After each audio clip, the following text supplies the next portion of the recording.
We are breaking down two divisions today, the AFC South and the AFC North. Team needs for all 8 of these teams. And within these discussions, which Browns wide receiver should go first in drafts? Which Bengals wide receiver should go first in drafts? We'll talk about all these great player debates and much more news and notes and your emails right now on Fantasy Football Today.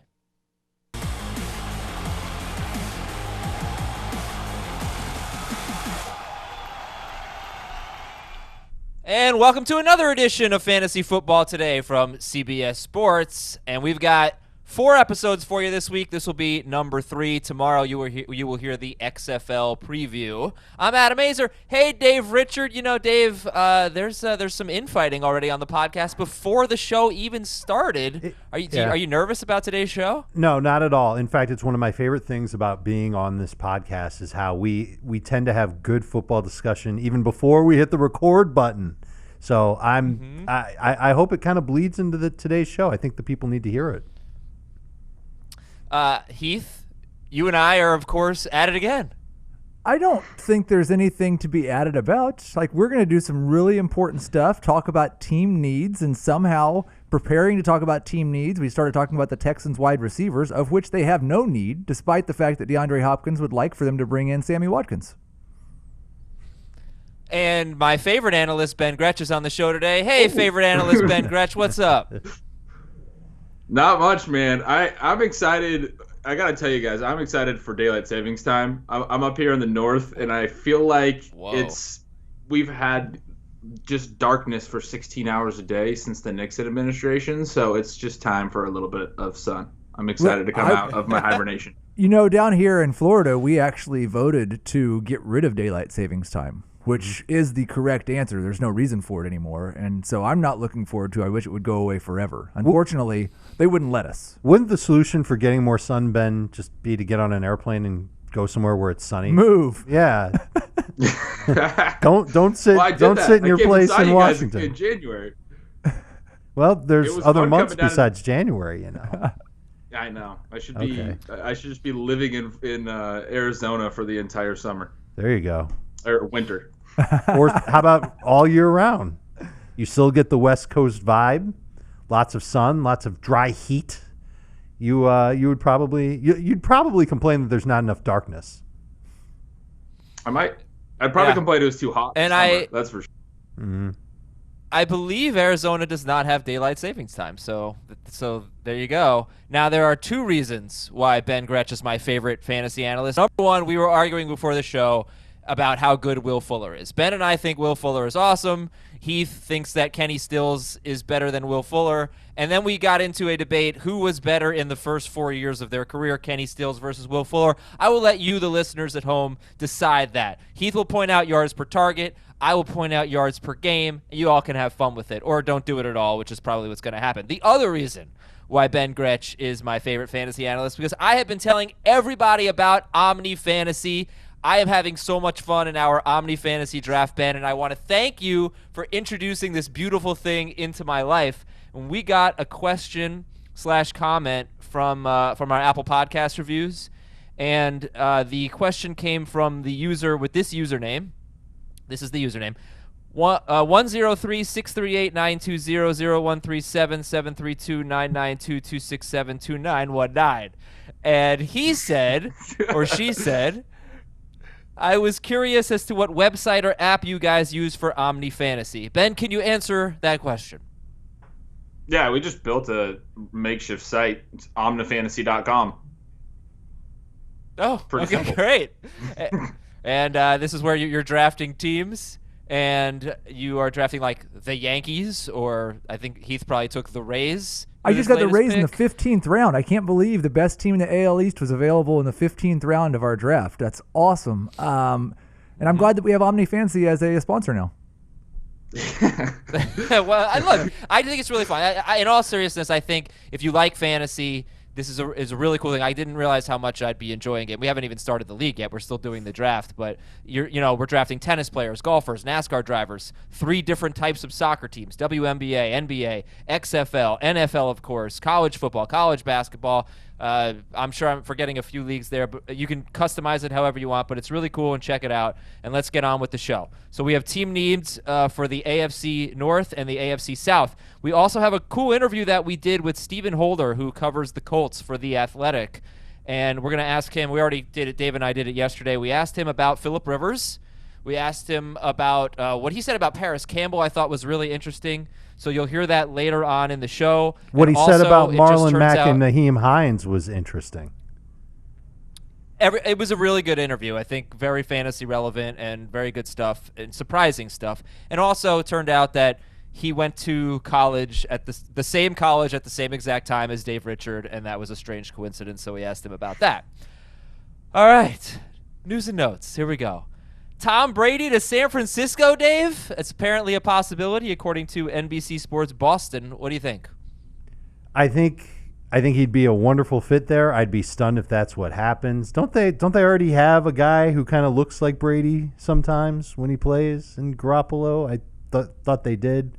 So why do they need to go and spend a lot more money on Brady? It doesn't sound like it's a realistic possibility. It sounds just more like fodder that we're getting these days, and we're going to keep getting it until free agency really starts.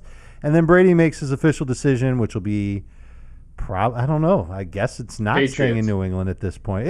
We all say that, but he restructured his deal so that he wouldn't get franchised. He sold his house. There are so many clues that suggest that he is done with the Patriots. It's weird thinking about him in any other uniform, but I think there's actually a real chance that he's walking here.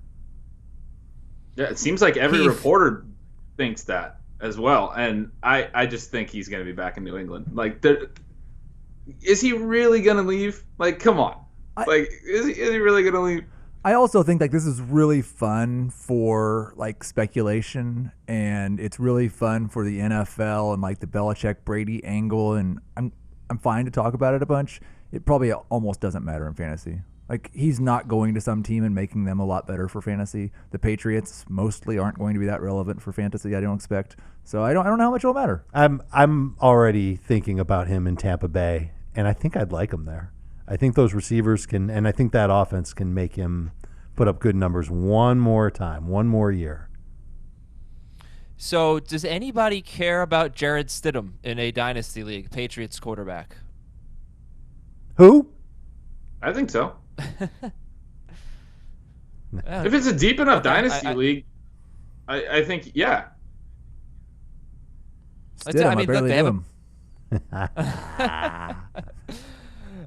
You kind of trust the Patriots machine a little bit to get the most out of these players. So I don't know if we've actually mentioned his name at all on the podcast. No, so because Stidham could be the quarterback. He's roster worthy in a dynasty league, but I don't think that there's a whole lot of value beyond that. All right, let's get through the next few news items quickly here. Denver's going to acquire cornerback A.J. Boye from Jacksonville for a 4th-round pick. Chris Harris is a free agent. Carolina and the Chargers swapped offensive linemen. Carolina getting Russell Okung, a left tackle. Chargers getting offensive guard Trey Turner. And both these guys have some pretty good credentials. Dave, is there a big fantasy takeaway from the Panthers getting Okung and the Chargers getting Trey Turner? I think both of these guys probably have better name value than actual NFL value. I do think that Turner he's younger, so he could probably stick around a little bit longer on the Chargers offensive line. It might put the Chargers in the market for a left tackle in the 1st round or the 2nd round. Okung going to Carolina, he knows a coach there. He's been banged up. Both these guys have been banged up recently, and in the case of Okung, long term. I don't think there's a major fantasy angle here, unfortunately. The only thing I like, and I think this is another signal, the Panthers sent out that letter kind of preparing their fans for the tank. And this is a move that I don't think is in the interest of being better in 2019. No. You know what it is? It's getting rid of Trey Turner's salary, finding a comparable offensive lineman who's in a contract year and is old in Okung, and just letting him play out the string this year. So the only thing that I take that worries me just a little bit is if they fully commit to this tank Dolphin style, it could be bad for Christian McCaffrey. It could make it difficult for him to repeat. They could, Like, they were bad last year. They could theoretically be worse than they were last year. There's something that's in my head that I don't want to even say because it would be really bad. I don't even want to say it, but it would make Christian's value. Say it. Say Yeah, it. you say can't just it. lead in with that. Yeah, say it. All right, here it goes. What if Christian McCaffrey holds out for the entire 2020 season? He's in a contract year. He wants more money. He doesn't show up to camp. Panthers are tanking. They say, okay, don't come. This is great. You'll be fine for 2021. He doesn't come. He doesn't play. He doesn't get a snap. He doesn't catch a ball. And then he's ready to go in 2021 when the Panthers draft Trevor Lawrence, keep him in the Carolinas, spend the next 2 drafts improving their offensive line and defense as best as they can. It'll be great for McCaffrey. He'll have plenty of tread on the tire, but we won't have him in 2020. But he has a 5th-year option, right? Yeah. So first-round pick. So it's not really a contract year if they pick up the 5th-year option. Sure, but he could still hold out after what he's done. He can certainly go to him and say, listen, if you don't give me more money, I'm not going to show up. And if they're truly tanking, they might be okay with that. I can't believe David just said that on the show. Oh, my gosh. All right, a few more notes I here. hope it doesn't happen, but it's something that I've thought about. Matthew Berry was talking to Mike Mayock and Ron Rivera. Mike Mayock, the Raiders GM, said he expects Josh Jacobs to be heavily involved in the passing game. That would be a big deal because he only had 20 catches. He was on pace for 25 catches. Josh Jacobs missed a few games. Those 25, if he had caught 25 passes, that would have ranked 42nd among running backs. And they already have Jalen Richard, who they signed to a 2-year extension. Not for a ton of money, but $4.6 million guaranteed. DeAndre Washington's a free agent. Meanwhile, Ron Rivera said he expects Darius Geis, Adrian Peterson, and Bryce Love to have a role in 2020. Let's start with the Raiders and Josh Jacobs. Yeah, everybody gets to run the ball for you have a Washington. carry. Ben, your thoughts on that, on Josh Jacobs being heavily involved in the passing game? Do you buy it? It's really hard to buy it. I'm going to probably be late on this train. It could certainly happen.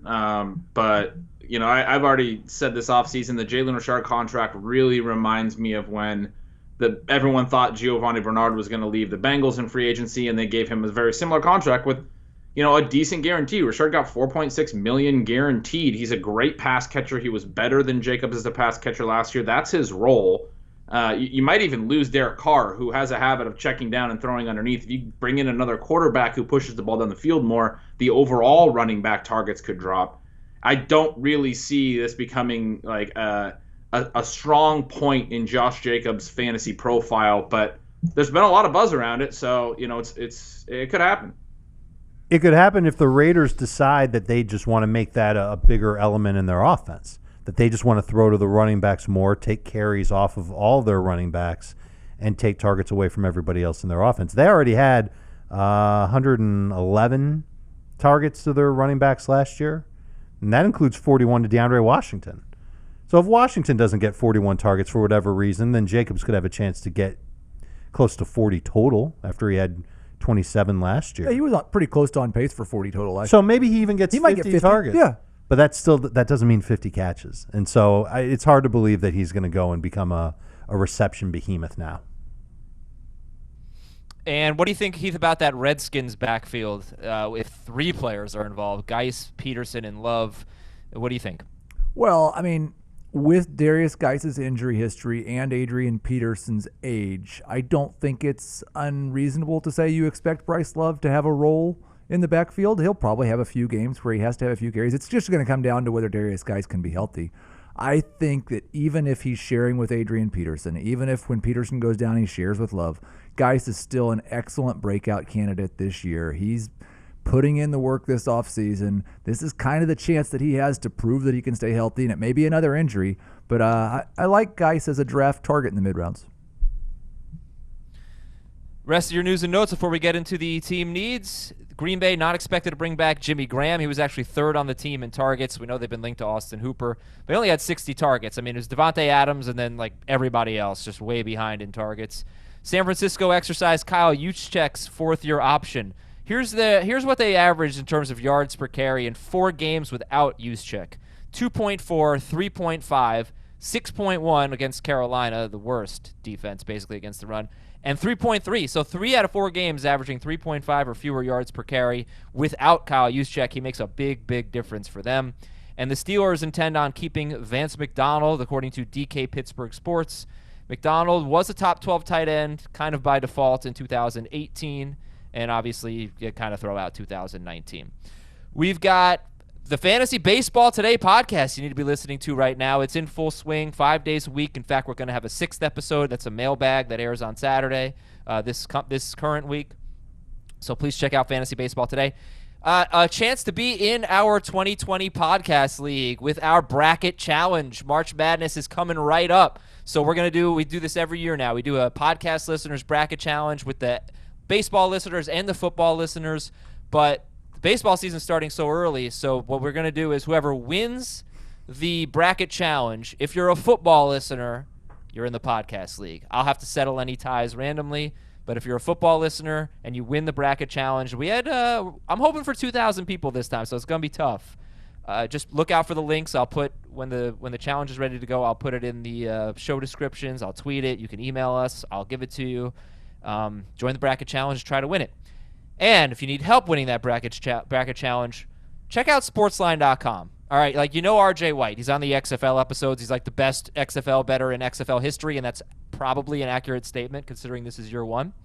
But all of the experts on Sportsline do a great job, and if you want to give it a shot for $1 for your first month, use the promo code HUDDLE when you sign up at sportsline.com. So they have great March Madness content, brackets, gambling on every game, and it's all the sports. It's any gambling you want to do. Go to sportsline.com and use the promo code HUDDLE. First month is only $1, and then it renews at just $9.99, which is still a steal. To the AFC North, here we go. Baltimore. All right, Ben, I'm going to ask you for the team need for the Baltimore Ravens. They were the number 1 seed in the AFC. They went 14-2. But what do you think they need? And then we'll talk about it from a fantasy angle. Well, defensive end is a big question because they don't know if Matthew Judon will be back. And they have a couple other smaller needs on defense. But I think when you look at offense, which we're obviously a little bit more concerned about, it's wide receiver. They have good running back depth. They obviously have a great young tight end and tight end depth. And they like to use those tight ends. But at receiver, you have Marquise Brown, who had a very good rookie year. You have Miles Boykin, who was decent, and I think could be a long-term number 2. But they probably want to add someone else, even if Boykin is a productive player, to be a third receiver option to replace basically Willie Snead's snaps last year. So I think that's the big offensive need. All right, guys. So let's say the Ravens go out and get themselves a wide receiver, Dave and Heath. What would your reaction be? And you can pick the wide receiver. Go ahead. It would be sucks for Miles Boykin. That's the biggest reaction. If they go prioritize a wide receiver really early in the draft, I would think they're probably going to have Lamar throw a little bit more this year. Mm-hmm. I think they have the wide receivers they need for the offensive game plan they ran last year. It would have to be really a first or second round pick for me to care. I don't want a receiver that comes in and takes something away from Mark Andrews, because I started thinking Mark Andrews isn't really a tight end for them. I know he does some blocking stuff, but he's more of the short area target for Lamar Jackson, and Hollywood Brown was more of the deeper threat in that offense. And Willie Snead would get some short targets as well. And Miles Boykin, there still seems to be some excitement about him in Baltimore. So we'll see. They could add somebody in round 3+, and it couldn't make a huge impact on the other parts of that Ravens offense now. They threw the fewest amount of passes in the NFL. They led the NFL in rush attempts and fewest pass attempts in the NFL last year. Of course, I don't think they led the NFL in running back rush attempts, but Lamar Jackson had 176 carries. All right, so I think we're cool there. Let's go to Pittsburgh. 8-8, second in the AFC North. But in 2018, Pittsburgh was the most pass-heavy team in the NFL, actually. They led the NFL in pass attempts. They were 31st in rush attempts, and I think hopefully you look at 2018 as a better example of what Pittsburgh will be than 2019 without Roethlisberger. Dave, what's the team need for the Steelers? Offensively, I think they're competitive now. I don't know about long term. I don't know if they've got the pieces in place, and that certainly starts at quarterback with Roethlisberger, who is entering his age 38 season. He's got 2 years left on his deal. They say he's going to be ready to start the year. We don't know if that's going to be the case. They need to find an heir apparent for Roethlisberger because Mason Rudolph isn't it. They don't have anybody else on their roster. It's not Duck Hodges either. So they need to go and draft a quarterback first and foremost. And I think that they can address running back as well. They don't have a lot invested in James Conner or Benny Snell or Jalen Samuels. They could add another running back there, and if it's somebody who can knock all three of them off the field, that would be great for fantasy, and it would be good for their offense as well. I think they're good at wide receiver. Juju had a bad year. Quarterback play was an issue. He got hurt. That was an issue. I think he can bounce back this year. I think Deontay Johnson can take a step forward in his second year. And then there's tight end. They don't really have a nice young tight end on their roster. It sounds like Vance McDonald will be back. I'm sure he will tease some fantasy managers into drafting him with a late pick. But I think that's really – I think that they've got a lineup that's good to go for week one. And I think they can still be very competitive in the AFC North. And I think running back is really very interesting for the Pittsburgh Steelers because James Conner had almost 1,500 yards in 13 games in 2018. He was a fantasy star, and he scored 12 rushing touchdowns, and Le'Veon Bell has never in his career scored double-digit rushing touchdowns. It was kind of funny to see Conner do that in his first year as a starter. But he can't stay healthy. Played 10 games last year and has had more than 16 carries once in his last 15 games, dating back to 2018. So, Ben, what's your read on James Conner right now? Like, let's say we were drafting right now. When do you think James Conner should be drafted in a 12-team league? He's a tough one. I've had a hard time trying to figure out where to rank him and what to even think of him. I think because of Jalen Samuels and Benny Snell and the fact that they played and were fine last year, that I'm not as confident in his role as I was going into last year, and especially because of his his injuries as well, like you noted. But yeah, there was plenty of reason for optimism going into last year after his 2018 and to believe that he would be a workhorse back like Le'Veon Bell was, and seems like the Steelers prefer, even when Bell missed time, they did it with D'Angelo Williams. It's a staple of the Mike Tomlin Steelers era that they have kind of one back that they're trusting. So, I still see the upside for sure, but it's a tough one. It's a tough one to buy into it because we just don't know how healthy he'll be.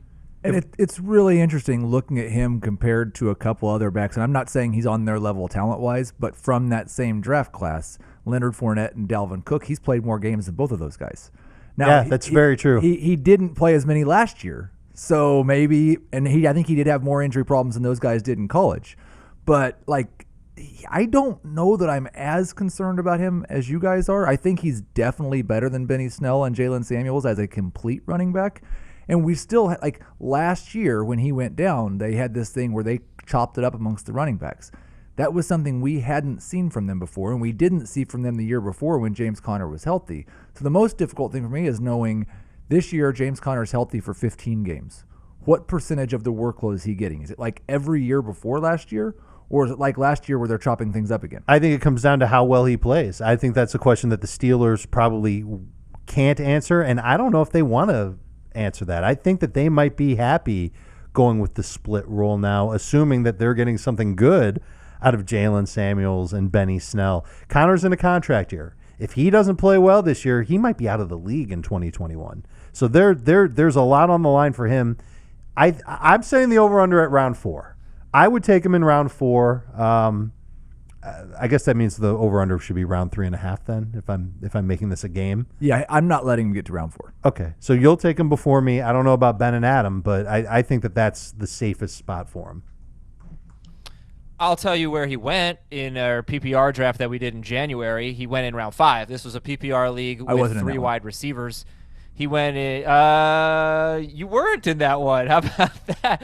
He went to Chris Towers, who basically is Heath Cummings version 2.0. And he went in between Kenyon Drake and Devontae Freeman, who all 3 of them were pretty good picks in round 5, I'd have to say, right after Patrick Mahomes. But I just want to say 2 things.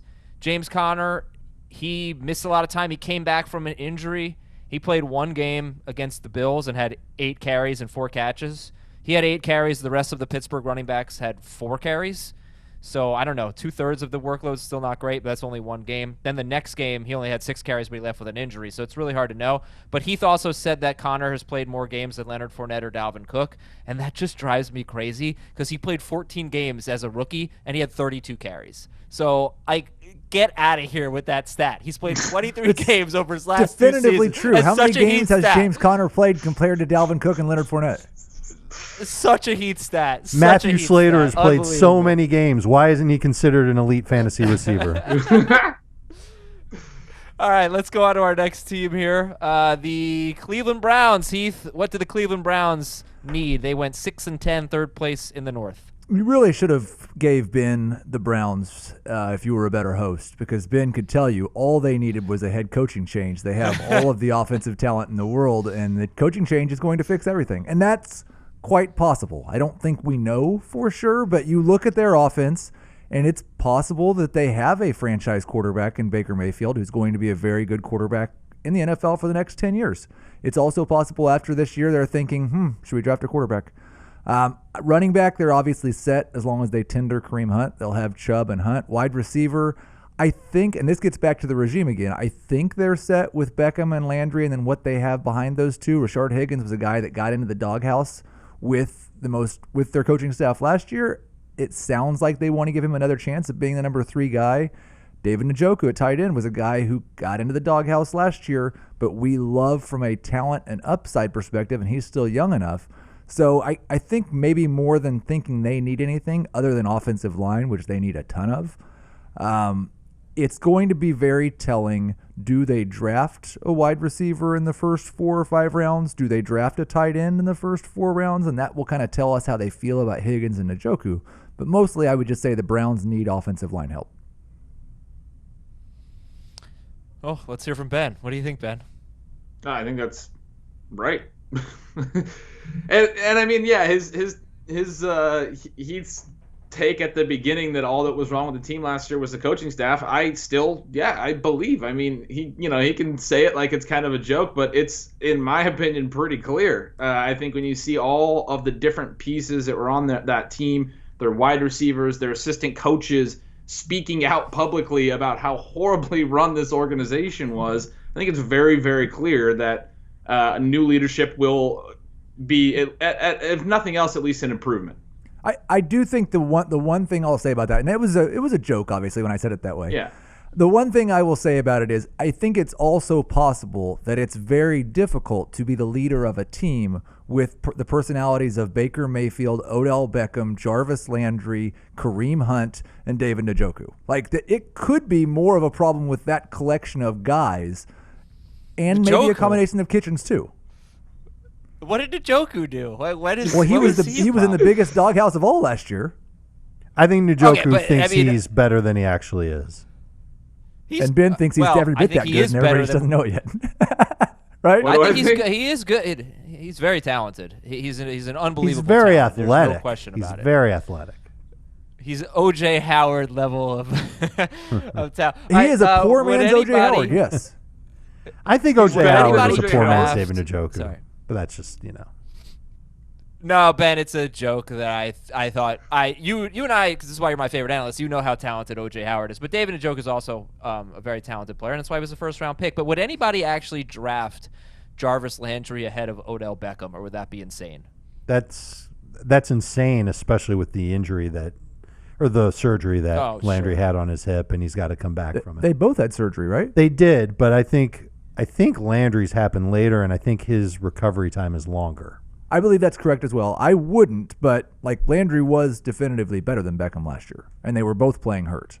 There's going to be somebody in every league that sees Landry languishing a little bit longer on their draft boards, and they're going to say, he's always been a value pick. I'm going to take him, and you know what? He probably will be, even if he misses the first couple of games of the year. He literally always has, though. He's beat his ADP by a lot every season of his career, but I still think he goes in the right spot. It's weird because I would rather have the young potential breakout receivers ahead of him. It's hard to rank him higher than wide receiver 30, but he's a value at wide receiver 30, absolutely, when you get to that point. Well, this is something that I get into when we start talking about projections more. he absolutely should beat his projection every year because he plays 16 games every year. Like, you'll see guys in my projections that are projected for 10 more fantasy points than they scored last year. And last year they were the number 20 wide receiver, and now I've got him projected as the number 28 wide receiver.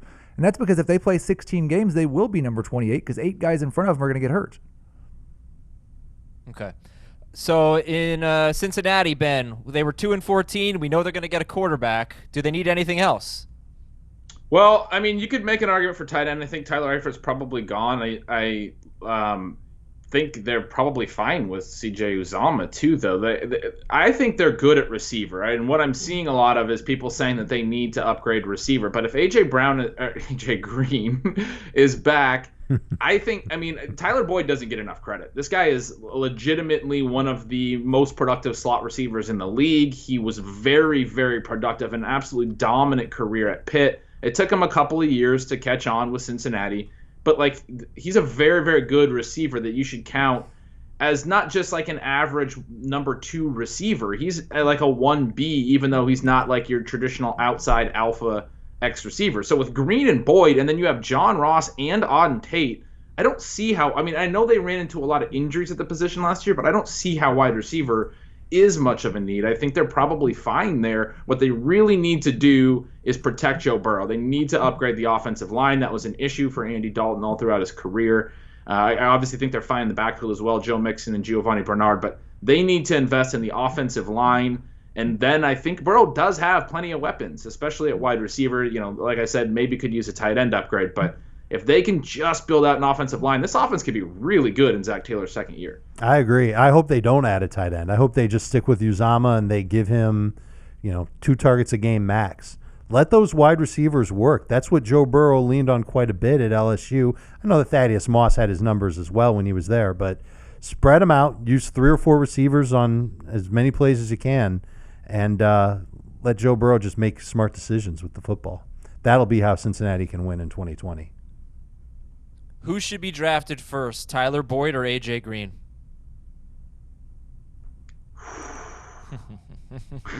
I want to decide that in August when I find out how healthy A.J. Green is. If A.J. Green's healthy, I will probably take him in a lot of leagues. We talked about it a little bit on the last show. He's not much older than Julio Jones, and he has, when healthy, been similarly productive. I mean, this guy was like a first-round pick in redraft leagues 2 or 3 seasons ago. He's still an elite talent. Yes, he missed all last year, but you might wind up getting him at a huge discount if he's back and Joe Burrow is actually, very good in his first season. The problem is, and right now I have Green ranked ahead of Tyler Boyd, and it's going to change probably soon because they're going to franchise tag him, and A.J. Green talked about it in October that if they franchise tag him, he's not participating in any off-season stuff, maybe not even training camp. And so we're not going to know how healthy he is. And so I don't think I'm going to be comfortable. And A.J. Green was very good on a per-game basis a couple of years ago, but we haven't seen much from him. He's missed a full season over the last year and half a season and 2 of his last 3 seasons before that. So I'm pretty concerned about it. Does he not have top 5 receiver upside? I don't know. He's showing up in Cincinnati from the start of training camp, happy to be there, smiling face, catching passes from Joe Burrow as the number 1 guy. I think he does. So I'm taking him ahead of Tyler Boyd. Has he been a top 5 receiver in the last 5 years? I'm thinking about the early part of those last 5 years. We're talking about like I'm looking. So he 2016, 2015, 2014, somewhere in there. He was probably close to it. We can check and see. No, He had 2 top 2013 5 was the seasons. last time. 2012 and 2013, he was a top 5 wide receiver. Okay. He was but number. 2018 He was top 10 in 2017. Okay. So I'll amend what I said He was to top 6th 10 in then. 2016. He was I'm 6th sorry? in 2016. Okay, so he's In got top 10 2016, AJ potential Green was 6th, very easily if he's on board with If what's he's what he going on was in 3 years Cincinnati. ago. Okay, that's fair too because he has been banged up. There is downside with him, and that makes Boyd safer. But I've got them both as round 6 picks in PPR. So part of his Go ahead. last couple of seasons, though, you have to he hasn't had great quarterback play, and I believe Andy Dalton was hurt a little bit in that time, but also Andy Dalton just isn't very good himself. The odds are he will not have good quarterback play this year. I think Joe Burrow's really good. So I think he probably will be really good. But you think he's better than Kyler Murray? No, I don't think he's as a passer. He might be. Yes. But and I understand rookie quarterbacks struggle, but I think he will give he has the arm strength, he has the ability to extend plays, he has the ability to do things that Andy Dalton doesn't. He'll give he might throw interceptions and not be super successful, but he has the arm talent that he can immediately be a better quarterback for AJ Green and make certain types of throws, back shoulder throws, what have you, that Andy Dalton is not as accurate on or is just not as good at executing, in my opinion. And it's very subjective. But AJ Green's not old. He's been injury prone, but he's not old. And this guy was always an elite talent. Yes, it was a long time ago that he was productive, but I don't chalk that up to him losing any skill. I would just say that I want to be very clear. I fully 100% expect Joe Burrow to be better than Andy Dalton in the short-term future. I just think if you're looking at historically rookie quarterbacks just as passers, the odds are in his rookie year he will be worse than Andy Dalton has been as a quarterback. Right, sure. And that's just looking at just the history of rookie quarterbacks in the league. It has nothing necessarily to do with Joe Burrow. And even the top rookie quarterback taken each year, the best rookie quarterback each year is generally worse than Andy Dalton in his rookie year. By the way, I want to clarify something I was saying earlier. I said Green was 6th in 2016. That was actually on a per-game basis. He only played 10 games, I believe, that year, but he was on pace for 1,542 yards and 6 touchdowns. So just clarifying that. All right, let's hear now from Stephen Holder, who covers the Colts for The Athletic, and then we will get into the AFC South. So we want to talk about the Indianapolis Colts. Adam Azer, Dave Richard here. We're bringing on Stephen Holder. He covers the Colts for The Athletic, and you can follow him on Twitter at Holder Steven. That's STEPHEN. Colts went 7-9. They started off hot. They went 5-2 and then lost 7 of their last 9 games. Some close losses in there. And the quarterback position is obviously a hot topic around the Colts. So, Stephen, thank you for coming on the show. And is Phillip Rivers going to be on the Colts? The $1 million question. I'm not ruling it out.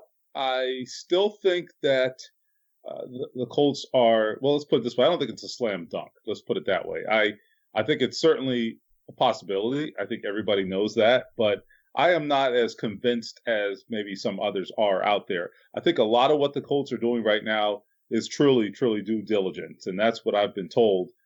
Now, oftentimes due diligence leads to action, right? So we'll have to see. But I think I don't think that we can necessarily assume they're investigating the free agent quarterbacks, be it Phillip Rivers or others. I don't think we can necessarily assume that means they're going to act and go that route. They're keeping all their options open. They're waiting for some of these dominoes to fall, and then we will see where they wind up. So we'll know soon. That seems to be the code for when and where will Tom Brady sign. Since it seems to be the first domino, and I'm guessing that Brady isn't really an option in Indianapolis, but could a rookie with their first pick at 13 overall, could that be an option if they decide that they don't want to pay too much for Rivers and they say, you know what, Jacoby's good enough to get us through the start of the season and we could have a prospect to develop along the way? To be honest, I frankly see that as still, to this point, the most likely option for the Colts. I think that they are most likely to sort of give Jacoby some more leeway, see what happens, see how he performs, draft the quarterback here in April if the opportunity presents itself, and certainly it may or may not at 13, but at some point I think they draft a quarterback with one of those top 3 picks they have, and they're well positioned to do that, and then give that young man an opportunity to grow and develop. So I think they're looking at this both in long-term and short-term.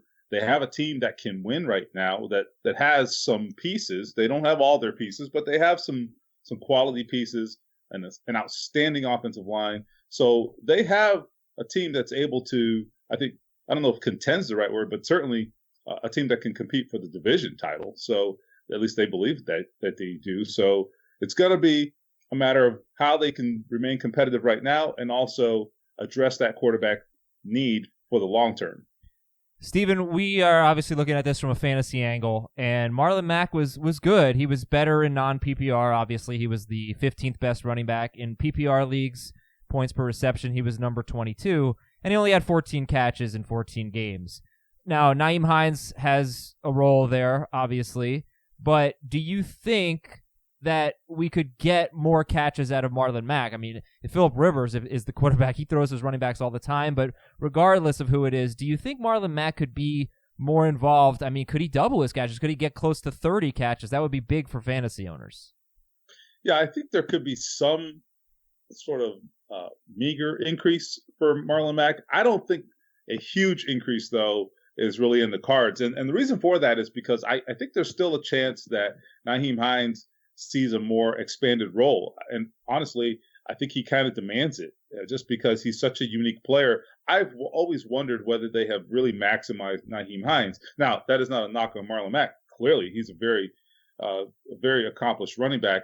I think that when you factor in, though, the fact that Nyheim Hines is or was a college wide receiver initially. He was a slot receiver at NC State. I just think he's such a weapon there in the passing game that most of the passes out of the backfield, or the receptions, out of the backfield, they're still probably going to go to Hines. And that's probably the right way to approach it. I mean, he's just such a weapon. If you can get him in space, they got to do a better job on screens. They execute them terribly. But if they could find out or figure out a way to do a better job on screens, Nyheim Hines is going to have all kinds of opportunities. You know, Frank Reich has talked about that with Hines and how being in the hurry up offense, just one element of the game, that's his baby. I think he actually used that exact term to talk about Hines. And you look at the data over the last 2 years, Nyheim Hines, 4.3 targets per game, and Mack has 1.65 targets per game. You want to round that up to 1.7 to make yourself feel better about it, go right ahead.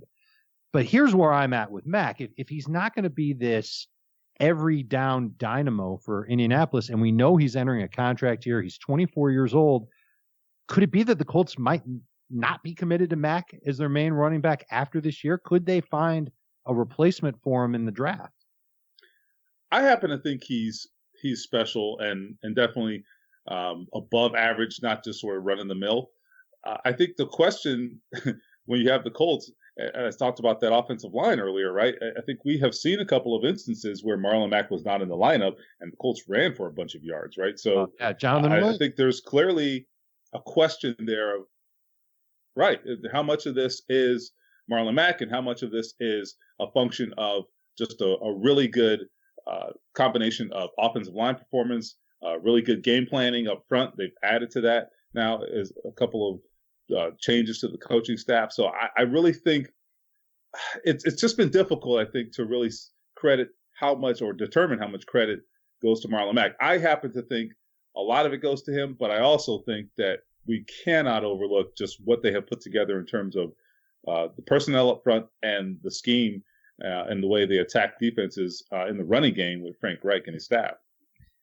If you could assess the wide receivers, I saw recently on The Athletic, you talked about them potentially signing Nelson Aguilar, T.Y. Hilton, Paris Campbell. I mean, what do these guys have to offer, do you think? And I think Hilton's obviously the big one. Want to know what he has left in the tank at this point. He's been so a little bit injury prone lately. What do you think about the wide receivers? Is there a standout among them? Is it still T.Y. Hilton?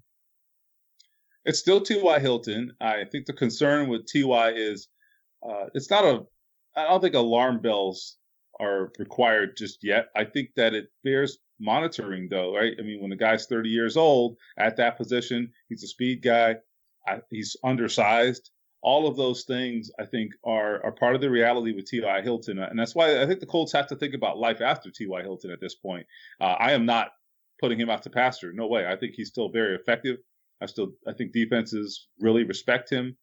He's an outstanding route runner. So that actually limits, I think, how much he relies on his speed, but his speed is a big part of his game. So we'll see. I think this is a big year for T.Y. Can he stay healthy? Can he continue to perform? He's got one more year left on that contract, right? So what happens there? So there's some questions in terms of his future and how they handle that. I still think he retires a Colt, but certainly his future is, something to monitor. Paris Campbell is a guy they love. I mean, love. However, look, there is an asterisk there, right? I mean, if he's played 1 year, so we can't say that the injuries he suffered as a rookie, like that's the book on Paris Campbell, because we don't know that. But certainly he has a lot to live down, and he had really 3 major injuries that kept him on the sideline for some length of time last season. Had a broken hand, a broken foot, a hamstring injury that kept him out through all of training camp, right? So he was from day one in and out of the lineup and never got going. But I saw the flashes, and I see what Frank Reich is excited about. But if he's not out there, he's not out there. So I think it's a position they have to address, and this draft matches up with that need, as you well know, in a really great way. So they're going to have an opportunity there to really, I think, infuse that position with some talent. They haven't done it. I mean, Paris Campbell as a second-round pick, he's really the only major investment I think that Chris Ballard, their GM, has made at wide receiver in his 3 drafts. So it's time. All right, Steven, so I want to thank you for coming on, but first I've got to tell you something about yourself that you didn't even know. You actually went to college the same exact years, the same exact college as Dave Richard. And I just want to know, how come you guys didn't hang out? Dave, what's up with that? You couldn't find Stephen Holder at University of Miami? We might have hung out and we just didn't know it, or we might not remember. Because we had some crazy times. But, I found out, hey, Stephen, that you and I went to Miami at the same time. Probably were at the Rathskeller at the same time and the UC at the same time. Well, that explains it, right? If you're at the Rathskeller, then bad things were probably happening. So I don't remember any of that. No. So there's that. I'm blocking it out. And we also probably walked the stage together to graduate. We both communications majors, I believe. How funny is that? It happens all the time. You get those Facebook notifications or suggestions from people like, why don't I know this person? That happens to me all the time. So I don't know. It's a big world and a big campus, so it is doing a better job. And it's great to be a Miami Hurricane, except the past 5-10 years or so, the football team, just not a lot of good stuff coming out of there. But except on Saturdays, yes, it's great to be a Hurricane. Except on Saturdays. What a beautiful logo! What a beautiful motto for the university. That's wonderful. All right, Steven, thanks so much for coming on. Great stuff on the Colts. Again, follow him at Holder Steven. That's STEPHEN on Twitter, and he covers the Colts for The Athletic. Thanks again. All right, hey, guys, thanks for having me. So it's great stuff there from Steven. And Dave, you have any final takeaways with the Colts? I like where his mind's at with the quarterbacks, and I hope he's right about Paris Campbell. I know that coaching staff likes him a lot. I do too. Great buy low time to get him in Dynasty, and we'll see what happens with Marlon Mac. The things that he had to say about Nyheim Hines taking more share of the passing game, that would be something, and that would put Hines on the late round radar for sure in PPR leagues. 3 more teams: Jacksonville, Houston, and Tennessee. Heath, you got the Jaguars. They went 6-10. Kind of funny that Leonard Fournette was 7th in the NFL in carries in 15 games, but they were only 23rd in rush attempts. Like, he just dominated carries. But what do you think their team needs are right now going into 2020? Absolutely nothing. They've got Gardner Minshew. Like, what do you need besides that?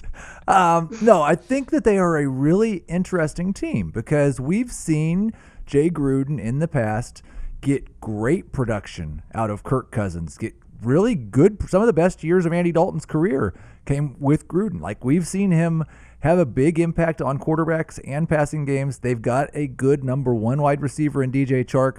After that, it's interesting because Chris Conley and Dede Westbrook, I think, are acceptable number 2s and number 3s. They're also both, like, if they didn't want one of those guys, it's almost no dead money on Conley, and he's a little bit older. So maybe they go try to get a younger number 2 wide receiver and run Westbrook back in the slot. And then we're going to find out, do they want to have Leonard Fournette dominate touches again? Because if they do, they don't need a running back. Armstead, I think, is a fine guy as a backup running back, and they seem to like him a lot. But if they want to have a pass-catching running back to supplement Fournette, then I think that's something they definitely need. And there are some available in free agency. There are some available in the draft. And then finally, again, another thing where they're going to kind of signal to us what they think they need, because we didn't get to see this guy last year, but Josh Oliver, a tight end, young tight end with a ton of upside, no proven track record. We know that Gruden's offense historically in the past has used the tight end a ton.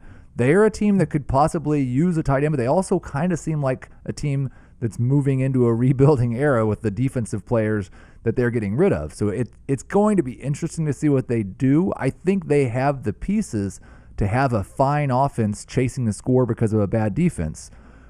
But if they go get a tight end, it wouldn't surprise me all that much either.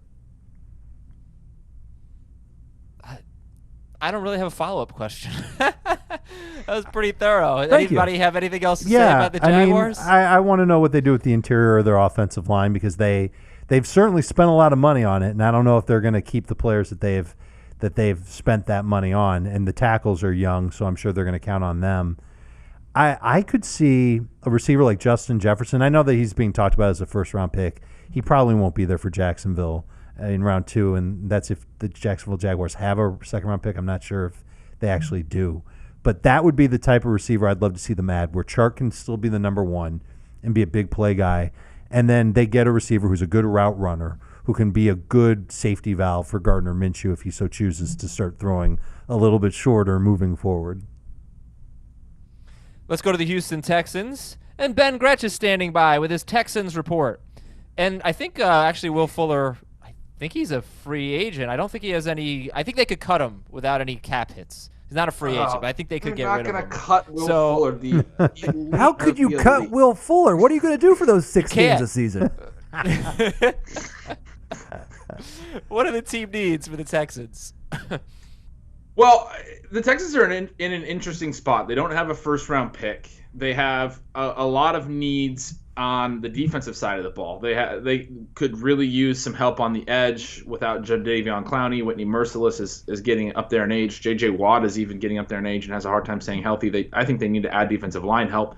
And then they also probably need to add a cornerback early in the draft, which, again, they don't have a first-round pick, so we're talking with maybe their second-round pick. A lot of people love talking about Houston as a destination for running backs, but they aren't in a great position to make that move because of all the trades that Bill O'Brien made last offseason and the last couple of off seasons. And Carlos Hyde was pretty productive for them, and Duke Johnson is there. I think there's a very real chance they go in to 2021 with those guys as their main backs, maybe add a later round running back in the draft as like a number 3.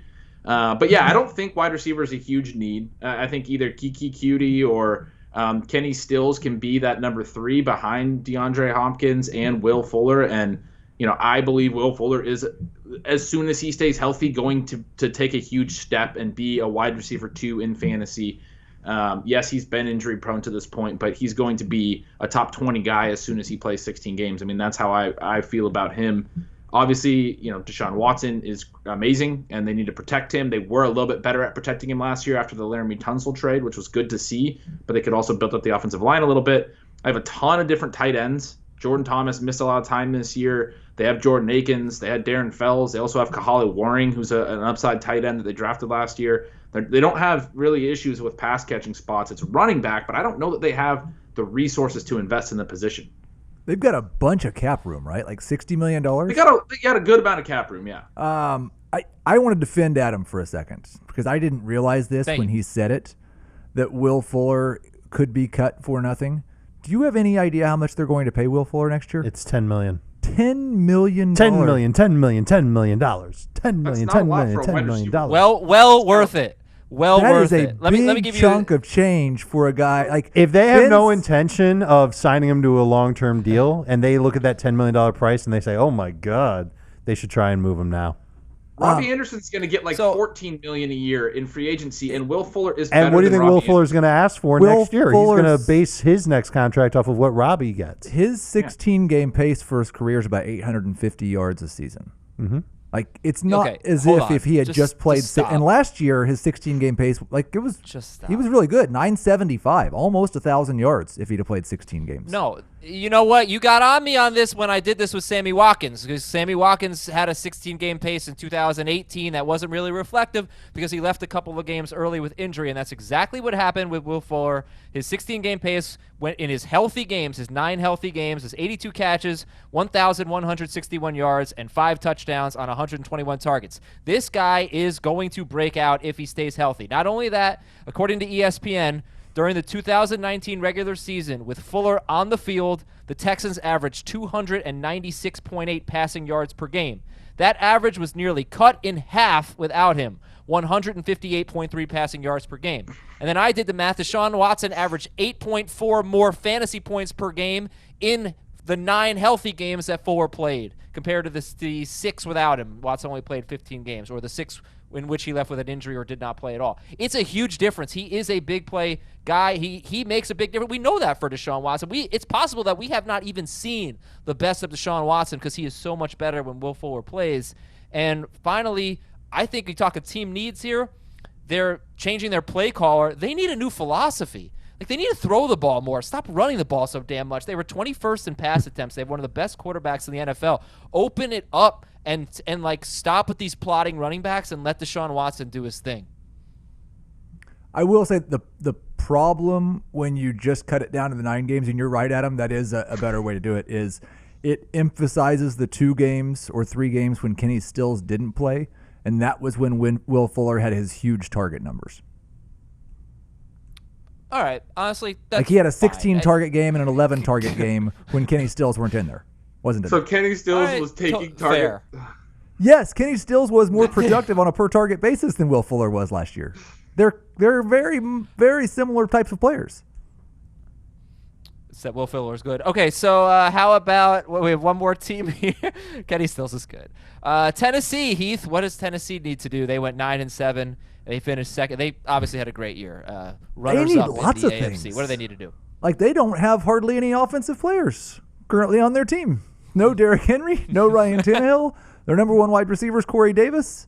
I expect they're going to cut Delaney Walker. No, we don't know who's on their team. I feel like Heath is just trying to troll me this entire episode. AJ Brown's obviously the number 1 wide receiver. Yeah. They have to sign a running back, maybe Derrick Henry. They have to sign a quarterback, maybe Ryan Tannehill. They can franchise one of those guys, and then they'll have to sign the other one. And they may do both of those things. They've been one of the teams linked to possibly trying to acquire Tom Brady. I personally think if Derrick Henry asks for Ezekiel Elliott money, they should immediately call Melvin Gordon and say, how much less will you take than Derrick Henry, and try to get that deal done. I think they're fine at wide receiver, and even if they cut Delaney Walker, they're fine at tight end, and their offensive line is very good. So really, they have enormous needs in that they don't have a quarterback or a running back right now. And those were the things they have to address, and they may address them very quickly and with the exact same players they had last year, or it could get really interesting. Dave, do you want to see them bring Ryan Tannehill back, or do you want them to get in that free agency market where we do have, the best quarterbacks ever in free agency, basically? If they had, and this is going to make me sound like bitter toward Arthur Smith, who's their offensive coordinator, and Arthur Smith did a great job last year, but if they had a more experienced, more diverse, and maybe more aggressive offensive coordinator, that I'd want them to get Ryan Tannehill out of town. And they might save money by having Phillip Rivers and Melvin Gordon compared to Derrick Henry and Ryan Tannehill. And that sounds crazy, but you would have some synergy between your quarterback and your running back. Rivers could come in. He would be able to do just as well, I would think, with A.J. Brown, Corey Davis, and Jonnu Smith. Tight end from Phillip Rivers has always been getting a lot of attention. And I think the offense could go in an exciting new direction that way, instead of being, all right, let's load up the left side of the line and run Derrick Henry that way, and then let's load up the right side of the line and run Derrick Henry that way. They were so focused on just running Derrick Henry that they didn't use him as coming out of the backfield as much as they could have as a pass catcher. That was the next natural step for him in 2019, and they could have unleashed him that way, because if he's on the sideline catching the ball and heading downfield, what's a defensive back going to do? What's a 190-pound cornerback going to do to slow down Derrick Henry? It's not going to be a lot. So if they were more innovative offensively, I would want them to go and get all this exciting new talent, bring it in, and try and be one of the most prolific offenses in the AFC. I will say that I don't think they're going to do that. I think it's going to be No, Arthur Smith. I don't think they're going to do it either, but I wish they would. Assuming it's Arthur Smith and Ryan Tannehill and Derrick Henry, they all need a golden horseshoe, because that's the only way that they're going to repeat the efficiency that they had in 2019. Like, they're all going to regress. Let's go to the emails at fantasyfootball@cbsi.com. We'll keep doing 2 divisions per day until we knock them out. So here's an email from Matthew from the Midwest, and he says, "Dear Cooper, Hofstadter, Kuthrapali, and Wallowitz, Ben Gretsch, please tell me you get that reference." I don't. Oh, The Big Bang Theory. Come on. I was going to say those are all Amaris. Yeah. Everybody on The Big Bang Theory is named Amari. Simple question here. It's a dynasty league. For the 2020 rookie draft, would you rather have the 1.2 pick or 1-3 and 1-7? 1-3 and 1-7. 1-3 and 1-7. 1-3 and 1-7. Yes. That's an easy one. Thank you, Matthew. This is from Chad from Tennessee. Hey, Mr. White, Shades, Jimmy, Lenny, and Faye. Anybody? No? Okay. I'll Google. No clue. I just completed my first year in Dynasty with a first-place trophy. But I'm wondering the valuation of draft picks versus veterans. I've been offered James Conner and Ben Roethlisberger for the 12th pick of the rookie draft, 112. Conner and Ben or that 12th pick? What would you guys rather have? He has Jameis and Trubisky at quarterback. He has McCaffrey. Could use some help, I guess, at running back. McCaffrey, Coleman, Mostert, Singletary, Latavius, Mike Boone, Bryce Love. I would take Connor and Ben. I might be in the minority, but I'd rather have Connor than 1.12. Yeah, Big Ben has almost no value if you already have a reasonable quarterback. But well, and that's the thing. He has Trubisky and Jameis. We don't know right now if he has a starting quarterback. Yeah, if Jameis is back in Tampa Bay, he's good. And if not, then he could need a quarterback. I was going to say, purely from a value perspective, though, I think Connor, I agree with Heath. I think Connor is probably worth the 112. I mean, I like those back end of the first round picks. There's still good prospects there, especially in a deep class like this. But, I could definitely see taking the veterans. I would probably lean toward the rookie, to be honest. I think I'm going to lean toward the Steelers guys because we don't know about Jameis. If you can wait and hold off and you find out that Jameis is starting for Tampa Bay, then I don't think you need to give up 112 for James Conner. Maybe you ask for a pick back with Connor. Maybe you get a second-round pick or a third-round pick back with Connor, and then it could be a good deal. But this team's wide receivers are great. Julio, Amari Cooper, Robert Woods, A.J. Brown. That's good depth at wide receiver. It's going to be a competitive team just based on that with Christian McCaffrey being on the team. So what are you really adding at 112 that's going to change the this offense, this lineup drastically, I should say. And I don't know if there's going to be anybody there at 112 that will drastically change the lineup. And so you might as well go for it with Roethlisberger and Connor, provided you need the quarterback help, or especially if you need the quarterback help. Mr. White, Shades, Jimmy, Lenny, and Faye, that thing you do. That's the first time in this show's history that we have had a that thing you do reference. And finally, Andy from the middle of the mitten says, Dear Barry, Billy, Mel, and Bobby.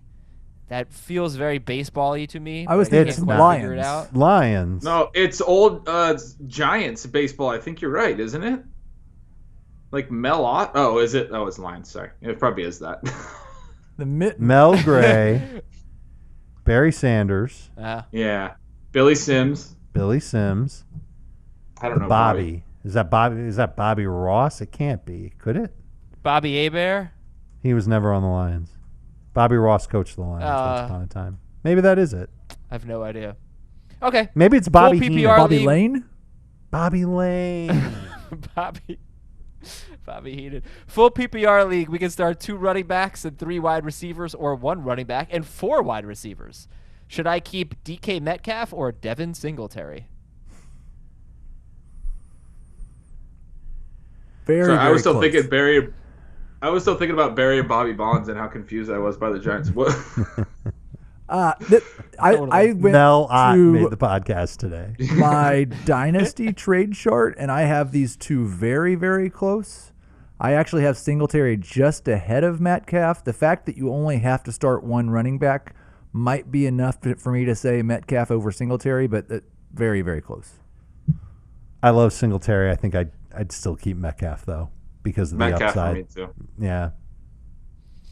I want to sing that thing you do just because I'm going to have it in my head for the rest of the day, and I feel All like right, show's over everybody then. else should. But I'm not going to. I'm not going to do it. Thanks a lot, everybody. Great show today. Appreciate it, Ben, Dave, and Heath, and all of you for listening. We got the XFL show that's going to be released on Friday morning. Until then, I'm Adam Azer. Talk to you on Friday with XFL and on Monday with some more team off-season needs. And have a great weekend, everybody.